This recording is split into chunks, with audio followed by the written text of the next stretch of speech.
Chapter 2. New Land. The first day of the new year, January 1st, 1915, was cloudy, with a gentle northerly breeze and occasional snow squalls. The condition of the pack improved in the evening, and after 8 p.m. we forged ahead rapidly through brittle young ice, easily broken by the ship. A few hours later, a moderate gale came up from the east, with continuous snow. After 4 a.m., on the 2nd, we got into thick old pack ice, showing signs of heavy pressure. It was much hummocked, but large areas of open water and long leads to the southwest continued until noon. The position then was latitude 69 degrees 49 minutes south, longitude 15 degrees 42 minutes west, and the run for the 24 hours had been 124 miles south, 3 degrees west. This was cheering. The heavy pack blocked the way south after midday. It would have been almost impossible to have pushed the ship into the ice, and in any case the gale would have made such a proceeding highly dangerous. So we dodged along to the west and north, looking for a suitable opening towards the south. The good run had given me hope of sighting the land on the following day, and the delay was annoying. I was growing anxious to reach land on account of the dogs, which had not been able to get exercise for 4 weeks and were becoming run down. We passed at least 200 bergs during the day, and we noticed also large masses of hummocky bay ice and ice foot. One floe of bay ice had black earth upon it, apparently basaltic in origin, and there was a large berg with a broad band of yellowish-brown right through it. The stain may have been volcanic dust. Many of the bergs had quaint shapes. There was one that exactly resembled a large two-funnel liner, complete in silhouette except for smoke. Later in the day we found an opening in the pack and made 9 miles to the southwest. But at 2 a.m. on January 3, the lead ended in hummocky ice, impossible to penetrate. A moderate easterly gale had come up with snow squalls, and we could not get a clear view in any direction. The hummocky ice did not offer a suitable anchorage for the ship, and we were compelled to dodge up and down for 10 hours before we were able to make fast to a small floe under the lee of a berg 120 feet high. The berg broke the wind and saved us drifting fast to leeward. The position was latitude 69 degrees 59 minutes south, longitude 17 degrees 31 minutes west. We made a move again at 7 p.m., when we took in the ice anchor and proceeded south, and at 10 p.m., we passed a small berg that the ship had nearly touched 12 hours previously. Obviously, we were not making much headway. Several of the bergs passed during this day were of solid blue ice, indicating true glacier origin. By midnight of the 3rd, we had made 11 miles to the south, and then came to a full stop in weather so thick with snow that we could not learn if the leads and lanes were worth entering. The ice was hummocky, but fortunately the gale was decreasing, and after we had scanned all the leads and pools within our reach, we turned back to the northeast. 2 sperm and 2 large blue whales were sighted, the first we had seen for 260 miles. We saw also petrels, numerous adelies, emperors, crab-eaters, and sea leopards. The clearer weather of the morning showed us that the pack was solid and impassable from the southeast to the southwest. And at 10 a.m. on the 4th, we again passed within 5 yards of the small berg that we had passed twice on the previous day. We had been steaming and dodging about over an area of 20 square miles for 50 hours, trying to find an opening to the south, southeast, or southwest, but all the leads ran north, northeast, or northwest. It was as though the spirits of the Antarctic were pointing us to the backward track, the track we were determined not to follow. Our desire was to make easting as well as southing, so as to reach the land, if possible, east of Ross's farthest south, and well east of Coates Land. This was more important as the prevailing winds appeared to be to easterly, and every mile of easting would count. In the afternoon we went west in some open water, and by 4 p.m. we were making west-southwest with more water opening up ahead. The sun was shining brightly, over 3 degrees high at midnight, and we were able to maintain this direction in fine weather till the following noon. The position then was latitude 70 degrees 28 minutes south, longitude 20 degrees 16 minutes west, and the run had been 62 miles south, 62 degrees west. At 8 a.m., there had been open water from north round by west to southwest, but impenetrable pack to the south and east. At 3 p.m., the way to the southwest and west-northwest was absolutely blocked, and as we experienced a set to the west, I did not feel justified in burning more of the reduced stock of coal to go west or north. I took the ship back over our course for 4 miles, to a point where some looser pack gave faint promise of a way through, but after battling for 3 hours with very heavy hummocked ice and making 4 miles to the south, we were brought up by huge blocks and floes of very old pack. Further effort seemed useless at that time, and I gave the order to bank fires after we had moored the Endurance to a solid floe. The weather was clear, and some enthusiastic football players had a game on the floe until, about midnight, Worsley dropped through a hole in rotten ice while retrieving the ball. He had to be retrieved himself.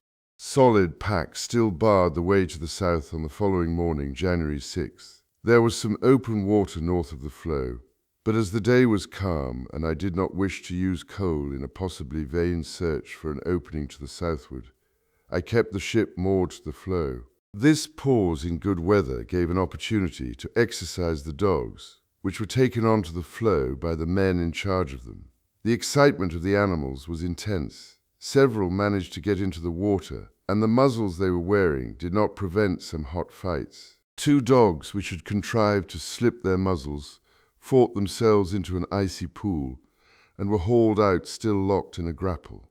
However, men and dogs enjoyed the exercise. The sounding gave a depth of 2,400 fathoms with a blue mud bottom. The wind freshened from the west early the next morning, and we started to skirt the northern edge of the solid pack in an easterly direction under sail.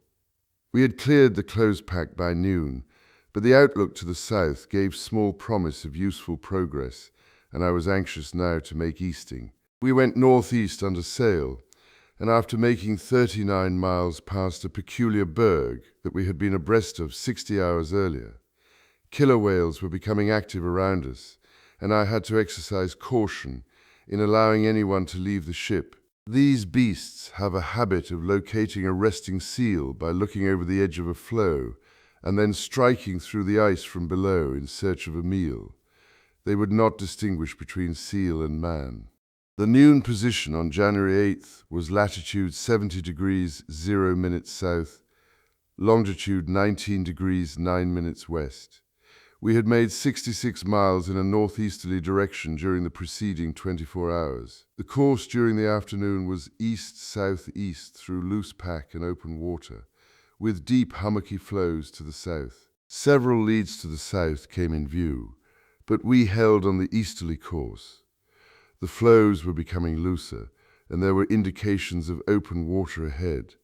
The ship passed not fewer than 500 bergs that day, some of them very large. A dark water sky extended from east, south, southeast on the following morning, and the Endurance, working through loose pack at half speed, reached open water just before noon. A rampart berg 150 feet high and a quarter of a mile long lay at the edge of the loose pack, and we sailed over a projecting foot of this berg into rolling ocean, stretching to the horizon. The sea extended from a little to the west of south, round by east to north-northeast, and its welcome promise was supported by a deep water sky to the south. I laid a course south by east in an endeavor to get south and east of Ross's farthest south, latitude 71 degrees 30 minutes south. We kept the open water for 100 miles, passing many bergs but encountering no pack. 2 very large whales, probably blue whales, came up close to the ship, and we saw spouts in all directions. Open water inside the pack in that latitude might have the appeal of sanctuary to the whales, which are harried by man farther north. The run southward in blue water, with a path clear ahead and the miles falling away behind us, was a joyful experience after the long struggle through the ice lanes. But, like other good things, our spell of free movement had to end. The Endurance encountered the ice again at 1 a.m. on the 10th. Loose pack stretched to east and south, with open water to the west and a good water sky. It consisted partly of heavy hummocky ice, showing evidence of great pressure, but contained also many thick, flat floes, evidently formed in some sheltered bay and never subjected to pressure or to much motion. The swirl of the ship's wash brought diatomaceous scum from the sides of this ice. The water became thick with diatoms at 9 a.m., and I ordered a cast to be made. No bottom was found at 210 fathoms. The Endurance continued to advance southward through loose pack that morning. We saw the spouts of numerous whales and noticed some hundreds of crab-eaters lying on the floes. White-rumped terns, Antarctic petrels and snow petrels were numerous, and there was a colony of adelies on a low berg. A few killer whales, with their characteristic high dorsal fin, also came in view. The noon position was latitude 72 degrees 2 minutes south, longitude 16 degrees 7 minutes west, and the run for the 24 hours had been 136 miles south, 6 degrees east. We were now in the vicinity of the land discovered by Dr. W. S. Bruce, leader of the Scotia expedition in 1904, and named by him Coates Land. Dr. Bruce encountered an ice barrier in latitude 72 degrees 18 minutes south, longitude 10 degrees west, stretching from northeast to southwest. He followed the barrier edge to the southwest for 150 miles and reached latitude 74 degrees 1 minute south, longitude 22 degrees west. He saw no naked rock, but his description of rising slopes of snow and ice, with shoaling water off the barrier wall, indicated clearly the presence of land. It was up those slopes, at a point as far south as possible, that I planned to begin the march across the Antarctic continent. All hands were watching now for the coast described by Dr. Bruce, and at 5 p.m. the lookout reported an appearance of land to the south-southeast. We could see a gentle snow slope rising to a height of about 1,000 feet. It seemed to be an island or a peninsula with a sound on its south side, and the position of its most northerly point was about 72 degrees 34 minutes south, 16 degrees 40 minutes west. The Endurance was passing through heavy loose pack, and shortly before midnight she broke into a lead of open sea along a barrier edge. A sounding within one cable's length of the barrier edge gave no bottom, with 210 fathoms of line. The barrier was 70 feet high, with cliffs of about 40 feet. The Scotia must have passed this point when pushing to Bruce's farthest south on March 6, 1904, and I knew from the narrative of that voyage, as well as from our own observation, that the coast trended away to the southwest. The lead of open water continued along the barrier edge, and we pushed forward without delay. An easterly breeze brought cloud and falls of snow during the morning of January 11th. The barrier trended southwest by south, and we skirted it for 50 miles until 11 a.m. The cliffs in the morning were 20 feet high, and by noon they had increased to 110 and 115 feet. The brow apparently rose 20 to 30 feet higher. We were forced away from the barrier once for 3 hours by a line of very heavy pack ice. Otherwise there was open water along the edge, with high loose pack to the west and northwest. We noticed a seal bobbing up and down in an apparent effort to swallow a long silvery fish that projected at least 18 inches from its mouth. The noon position was latitude 73 degrees 13 minutes south, longitude 20 degrees 43 minutes west, and a sounding then gave 155 fathoms at a distance of a mile from the barrier. The bottom consisted of large igneous pebbles. The weather then became thick, and I held away to the westward, where the sky had given indications of open water until 7 p.m., when we laid the ship alongside a floe in loose pack. Heavy snow was falling, and I was anxious lest the westerly wind should bring the pack hard against the coast and jam the ship. The Nimrod had a narrow escape from a misadventure of this kind in the Ross Sea early in 1908. We made a start again at 5 a.m. the next morning, January 12th, in overcast weather with mist and snow showers, and 4 hours later broke through loose pack ice into open water. The view was obscured, but we proceeded to the southeast and had gained 24 miles by noon, when 3 soundings in latitude 74 degrees 4 minutes south, longitude 22 degrees 48 minutes west, gave 95, 128, and 103 fathoms, with a bottom of sand, pebbles, and mud. Clark got a good haul of biological specimens in the dredge. The Endurance was now close to what appeared to be the barrier, with a heavy pack ice foot containing numerous bergs frozen in and possibly aground. The solid ice turned away towards the northwest, and we followed the edge for 48 miles north, 60 degrees west, to clear it. Now we were beyond the point reached by the Scotia, and the land underlying the ice sheet we were skirting was new. The northerly trend was unexpected, and I began to suspect that we were really rounding a huge ice tongue attached to the true barrier edge and extending northward. Events confirmed this suspicion. We skirted the pack all night, steering northwest, then went west by north till 4 a.m. and round to southwest.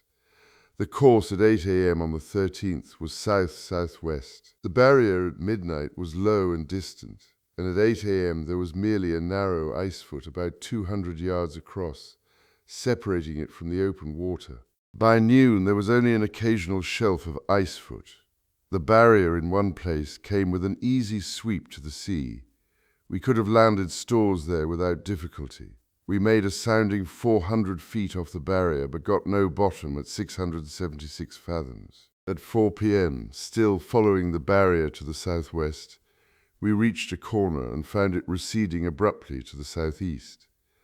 Our way was blocked by very heavy pack, and after spending 2 hours in a vain search for an opening, we moored the Endurance to a floe and banked fires. During that day we passed 2 schools of seals, swimming fast to the northwest and north-northeast.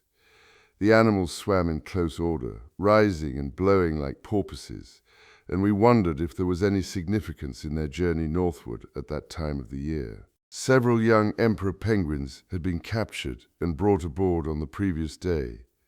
2 of them were still alive when the Endurance was brought alongside the floe.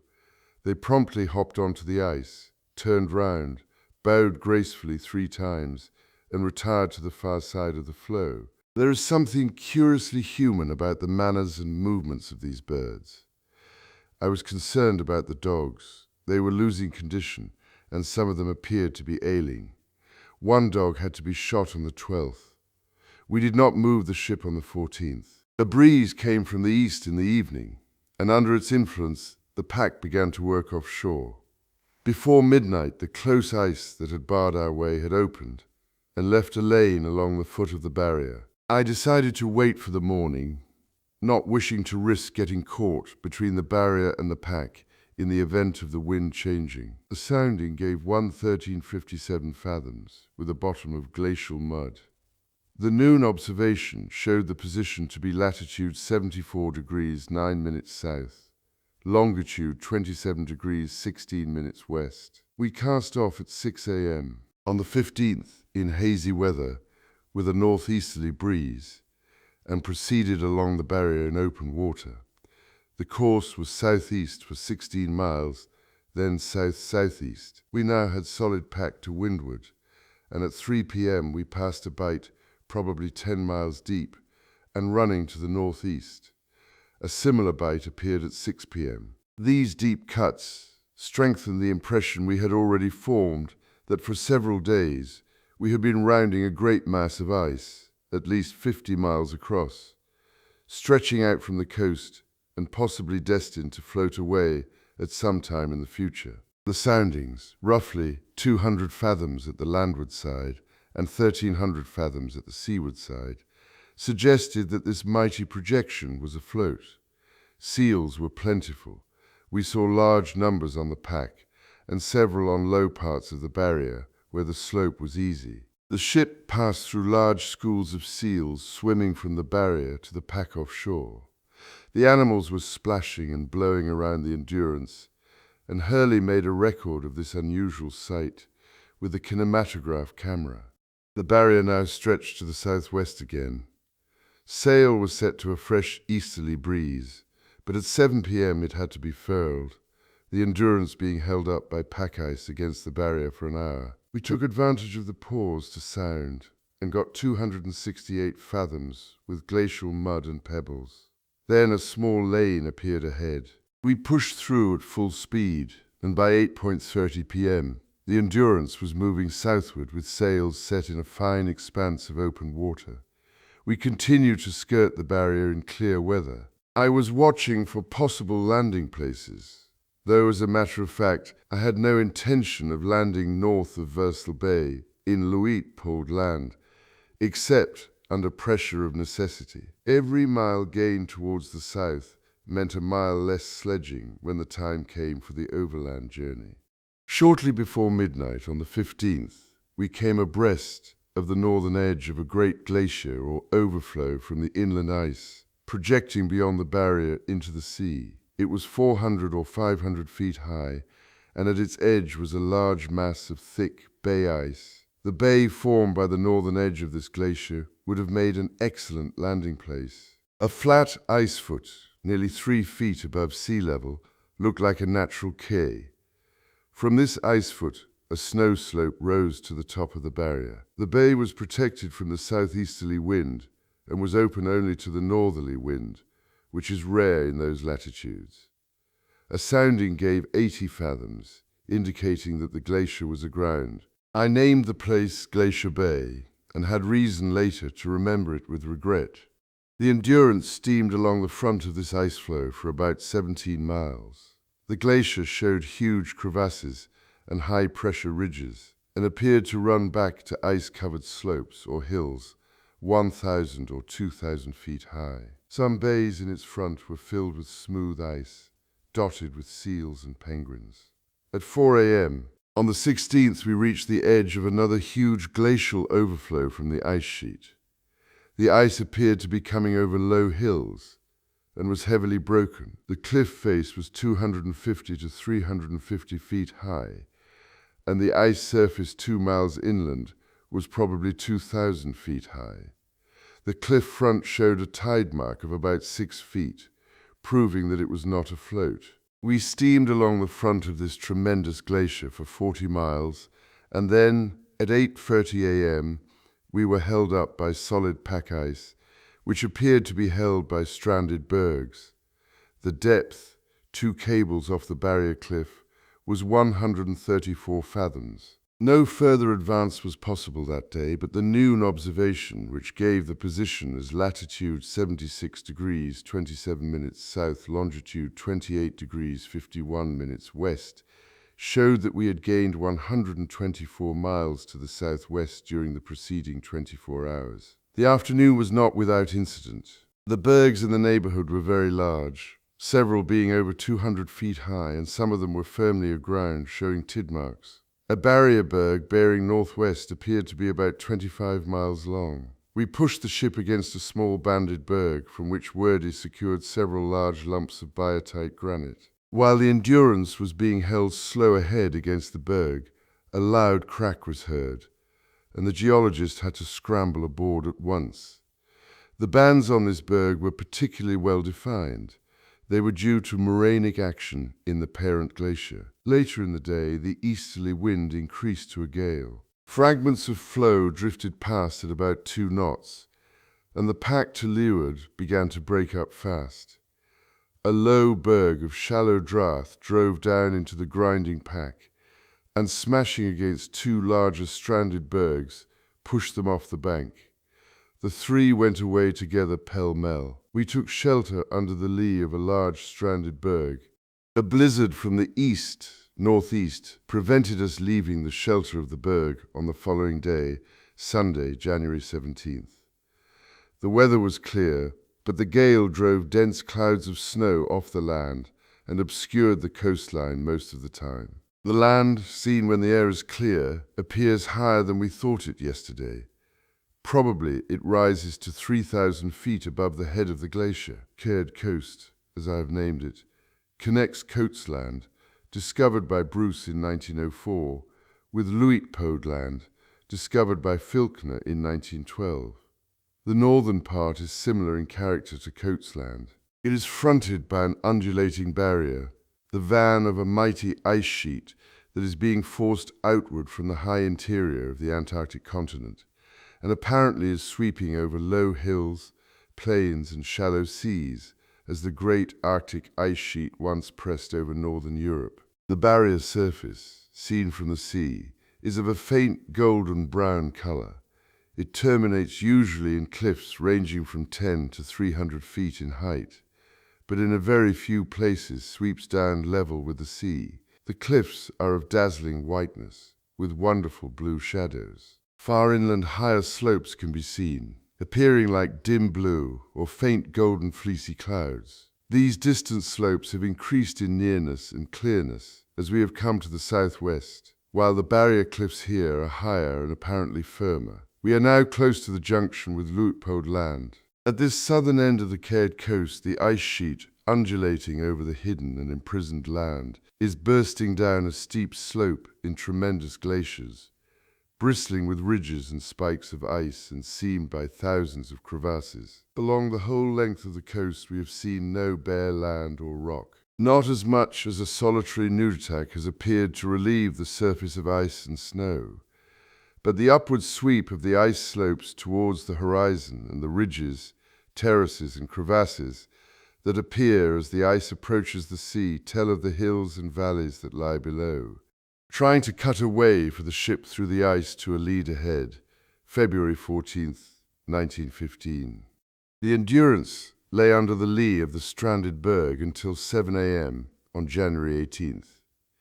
The gale had moderated by that time, and we proceeded under sail to the southwest through a lane that had opened along the glacier front. We skirted the glacier till 9:30 a.m., when it ended in two bays, open to the northwest, but sheltered by stranded bergs to the west. The coast beyond trended south-southwest with a gentle landslope. The pack now forces us to go west 14 miles, when we break through a long line of heavy brash mixed with large lumps and growlers. We do this under the foretopsail only, the engines being stopped to protect the propeller. This takes us into open water, where we make south 50 degrees west for 24 miles. Then we again encounter pack, which forces us to the northwest for 10 miles, when we are brought up by heavy snow lumps, brash, and large loose floes. The character of the pack shows change. The floes are very thick and are covered by deep snow. The brash between the floes is so thick and heavy that we cannot push through without a great expenditure of power, and then for a short distance only. We therefore lie to for a while to see if the pack opens at all when this northeast wind ceases. Our position on the morning of the 19th was latitude 76 degrees 34 minutes south, longitude 31 degrees 30 minutes west. The weather was good, but no advance could be made. The ice had closed around the ship during the night, and no water could be seen in any direction from the deck.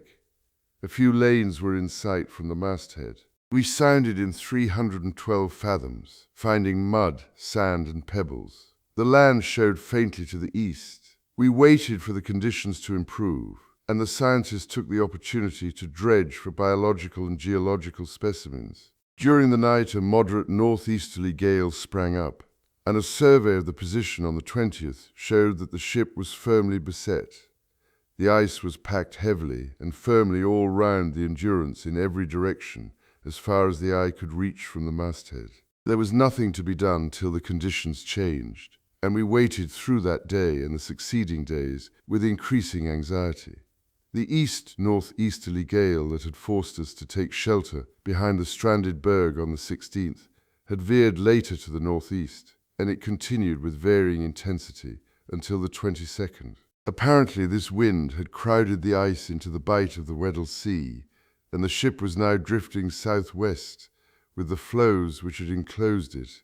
A slight movement of the ice round the ship caused the rudder to become dangerously jammed on the 21st, and we had to cut away the ice with ice chisels, heavy pieces of iron with 6-foot wooden halves. We kept steam up in readiness for a move if the opportunity offered, and the engines running full speed ahead helped to clear the rudder. Land was in sight to the east and south, about 16 miles distant on the 22nd. The land ice seemed to be faced with ice cliffs at most points, but here and there slopes ran down to sea level. Large creviced areas in terraces parallel with the coast showed where the ice was moving down over foothills. The inland ice appeared for the most part to be undulating, smooth, and easy to march over, but many crevasses might have been concealed from us by the surface snow or by the absence of shadows. I thought that the land probably rose to a height of 5,000 feet 40 or 50 miles inland. The accurate estimation of heights and distances in the Antarctic is always difficult, owing to the clear air, the confusing monotony of coloring, and the deceptive effect of mirage and refraction. The land appeared to increase in height to the southward, where we saw a line of land or barrier that must have been 70 miles and possibly was even more distant. Sunday, January 24th, was a clear sunny day with gentle easterly and southerly breezes. No open water could be seen from the masthead, but there was a slight water sky to the west and northwest. This is the first time for 10 days that the wind has varied from northeast and east, and on 5 of these days it has risen to a gale. Evidently, the ice has become firmly packed in this quarter, and we must wait patiently till a southerly gale occurs or currents open the ice. We are drifting slowly.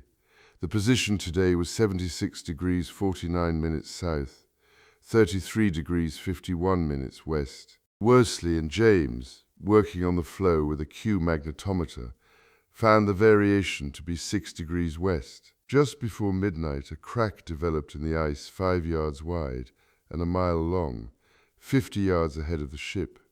The crack had widened to a quarter of a mile by 10 a.m. On the 25th, and for 3 hours we tried to force the ship into this opening with engines at full speed ahead and all sails set. The sole effect was to wash some ice away astern and clear the rudder, and after convincing myself that the ship was firmly held, I abandoned the attempt.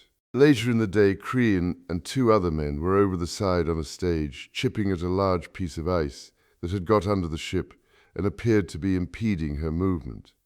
The ice broke away suddenly, shot upward, and overturned, pinning Crean between the stage and the haft of the heavy 11-foot iron pincher. He was in danger for a few moments, but we got him clear, suffering merely from a few bad bruises. The thick iron bar had been bent against him to an angle of 45 degrees. The days that followed were uneventful. Moderate breezes from the east and southwest had no apparent effect upon the ice, and the ship remained firmly held. On the 27th, the 10th day of inactivity, I decided to let the fires out. We had been burning half a ton of coal a day to keep steam in the boilers, and as the bunkers now contained only 67 tons, representing 33 days steaming, we could not afford to continue this expenditure of fuel. Land still showed to the east and south when the horizon was clear. The biologist was securing some interesting specimens with the hand dredge at various depths. A sounding on the 26th gave 360 fathoms, and another on the 29th 449 fathoms. The drift was to the west, and an observation on the 31st Sunday showed that the ship had made 8 miles during the week. James and Hudson rigged the wireless in the hope of hearing the monthly message from the Falkland Islands. This message would be due about 3:20 a.m. on the following morning, but James was doubtful about hearing anything with our small apparatus at a distance of 1,630 miles from the dispatching station. We heard nothing, as a matter of fact, and later efforts were similarly unsuccessful. The conditions would have been difficult even for a station of high power. We were accumulating gradually a stock of seal meat during these days of waiting. Fresh meat for the dogs was needed, and seal steaks and liver made a very welcome change from the ship's rations aboard the Endurance. 4 crab-eaters and 3 Weddells, over a ton of meat for dog and man, fell to our guns on February 2nd, and all hands were occupied most of the day getting the carcasses back to the ship over the rough ice. We rigged 3 sledges for man haulage and brought the seals about 2 miles, the sledging parties being guided among the ridges and pools by semaphore from the crow's nest. 2 more seals were sighted on the far side of a big pool, but I did not allow them to be pursued. Some of the ice was in a treacherous condition, with thin films hiding cracks and pools, and I did not wish to risk an accident. A crack about 4 miles long opened in the floe to the stern of the ship on the third. The narrow lane in front was still open, but the prevailing light breezes did not seem likely to produce any useful movement in the ice. Early on the morning of the 5th, a northeasterly gale sprang up, bringing overcast skies and thick snow. Soon the pack was opening and closing, without much loosening effect. At noon the ship gave a sudden start and heeled over 3 degrees. Immediately afterwards a crack ran from the bows to the lead ahead, and another to the lead astern. I thought it might be possible to reeve the ship through one of these leads towards open water, but we could see no water through the thick snow, and before steam was raised, and while the view was still obscured, the pack closed again. The northerly gale had given place to light westerly breezes on the 6th. The pack seemed to be more solid than ever. It stretched almost unbroken to the horizon in every direction, and the situation was made worse by very low temperatures in succeeding days. The temperature was down to 0 on the night of the 7th, and was 2 degrees below 0 on the 8th. This cold spell in midsummer was most unfortunate from our point of view, since it cemented the pack and tightened the grip of the ice upon the ship. The slow drift to the southwest continued, and we caught occasional glimpses of distant uplands on the eastern horizon. The position on the 7th was latitude 76 degrees 57 minutes south, longitude 35 degrees 7 minutes west. Soundings on the 6th and 8th found glacial mud at 630 and 529 fathoms. The Endurance was lying in a pool covered by young ice on the 9th. The solid floes had loosened their grip on the ship itself, but they were packed tightly all around. The weather was foggy. We felt a slight northerly swell coming through the pack, and the movement gave rise to hope that there was open water near to us. At 11 a.m., a long crack developed in the pack, running east and west as far as we could see through the fog, and I ordered steam to be raised in the hope of being able to break away into this lead. The effort failed. We could break the young ice in the pool, but the pack defied us. The attempt was renewed on the 11th, a fine clear day with blue sky. The temperature was still low, -2 degrees Fahrenheit at midnight. After breaking through some young ice, the Endurance became jammed against soft floe. The engines running full speed astern produced no effect until all hands joined in sallying ship. The dog kennels amidships made it necessary for the people to gather aft, where they rushed from side to side in a mass in the confined space around the wheel. This was a ludicrous affair, the men falling over one another amid shouts of laughter without producing much effect on the ship. She remained fast, while all hands jumped at the word of command, but finally slid off when the men were stamping hard at the double. We were now in a position to take advantage of any opening that might appear. The ice was firm around us, and as there seemed small chance of making a move that day, I had the motor crawler and warper put out on the floe for a trial run. The motor worked most successfully, running at about 6 miles an hour over slabs and ridges of ice hidden by a foot or two of soft snow. The surface was worse than we would expect to face on land or barrier ice. The motor warped itself back on a 500-fathom steel wire and was taken aboard again. From the masthead, the mirage is continually giving us false alarms. Everything wears an aspect of unreality. Icebergs hang upside down in the sky. The land appears as layers of silvery or golden cloud. Cloud banks look like land. Icebergs masquerade as islands or nunataks, and the distant barrier to the south is thrown into view, although it really is outside our range of vision. Worst of all is the deceptive appearance of open water, caused by the refraction of distant water, or by the sun shining at an angle on a field of smooth snow, or the face of ice cliffs below the horizon. The second half of February produced no important change in our situation. Early in the morning of the 14th, I ordered a good head of steam on the engines and sent all hands on to the floe with ice chisels, prickers, saws, and picks. We worked all day and throughout most of the next day in a strenuous effort to get the ship into the lead ahead. The men cut away the young ice before the bows and pulled it aside with great energy. After 24 hours' labor, we had got the ship a third of the way to the lead, but about 400 yards of heavy ice, including old rafted pack, still separated the Endurance from the water, and reluctantly I had to admit that further effort was useless. Every opening we made froze up again quickly, owing to the unseasonably low temperature. The young ice was elastic and prevented the ship delivering a strong, splitting blow to the floe, while at the same time it held the older ice against any movement.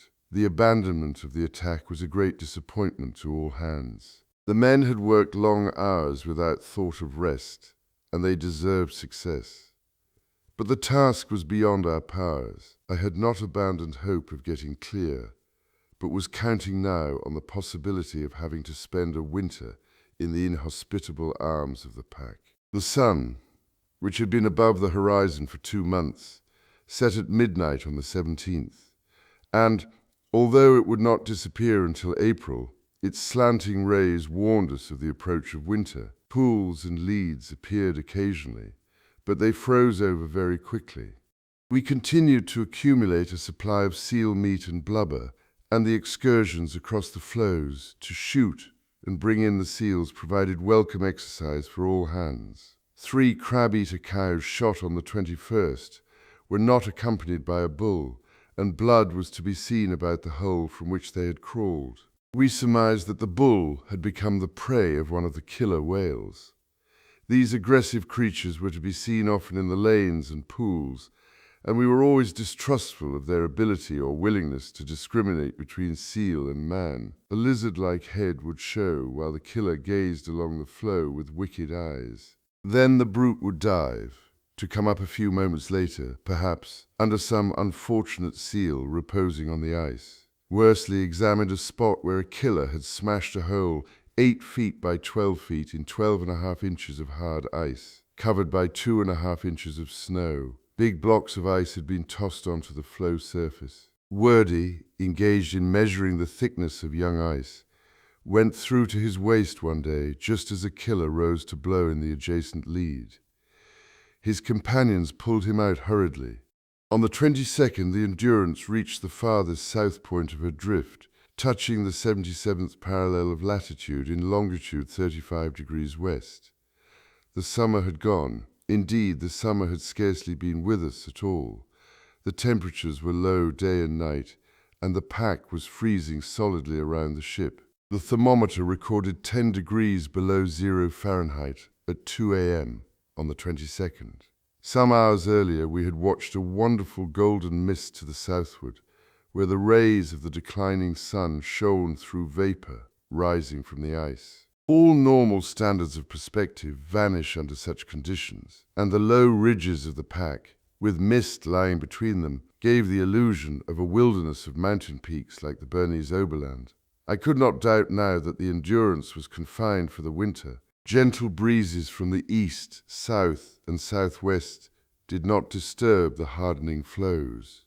The seals were disappearing and the birds were leaving us. The land showed still in fair weather on the distant horizon, but it was beyond our reach now, and regrets for havens that lay behind us were vain. We must wait for the spring, which may bring us better fortune. If I had guessed a month ago that the ice would grip us here, I would have established our base at one of the landing places at the Great Glacier. But there seemed no reason to anticipate then that the fates would prove unkind. This calm weather with intense cold in a summer month is surely exceptional. My chief anxiety is the drift. Where will the vagrant winds and currents carry the ship during the long winter months that are ahead of us? We will go west, no doubt, but how far? And will it be possible to break out of the pack early in the spring and reach Vassal Bay or some other suitable landing place? These are momentous questions for us. On February 24th, we ceased to observe ship routine, and the Endurance became a winter station. All hands were on duty during the day and slept at night, except a watchman who looked after the dogs and watched for any sign of movement in the ice. We cleared a space of 10 feet by 20 feet round the rudder and propeller, soaring through ice 2 feet thick and lifting the blocks with a pair of tongs made by the carpenter. Crean used the blocks to make an ice house for the dog Sally, which had added a little litter of pups to the strength of the expedition. Seals appeared occasionally, and we killed all that came within our reach. They represented fuel as well as food for men and dogs. Orders were given for the afterhold to be cleared and the stores checked, so that we might know exactly how we stood for a siege by an Antarctic winter. The dogs went off the ship on the following day. Their kennels were placed on the floe along the length of a wire rope to which the leashes were fastened.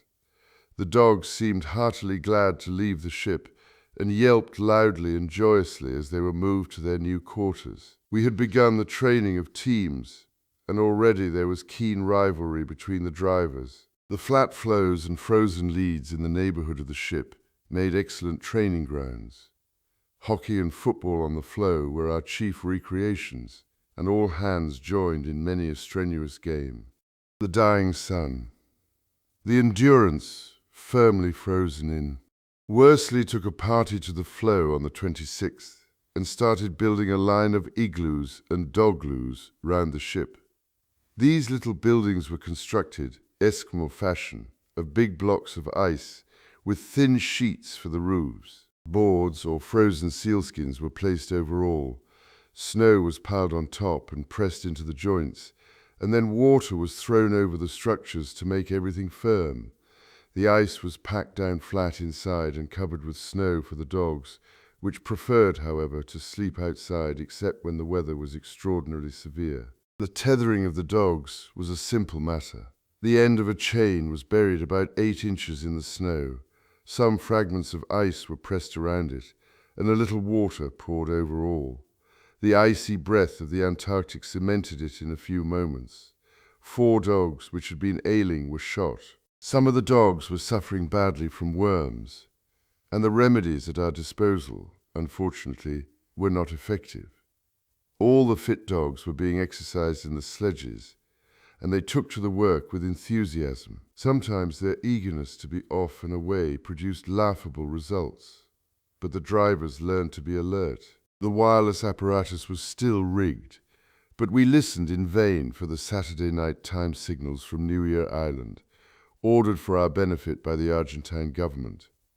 On Sunday the 28th, Hudson waited at 2 a.m. for the Port Stanley monthly signals, but could hear nothing.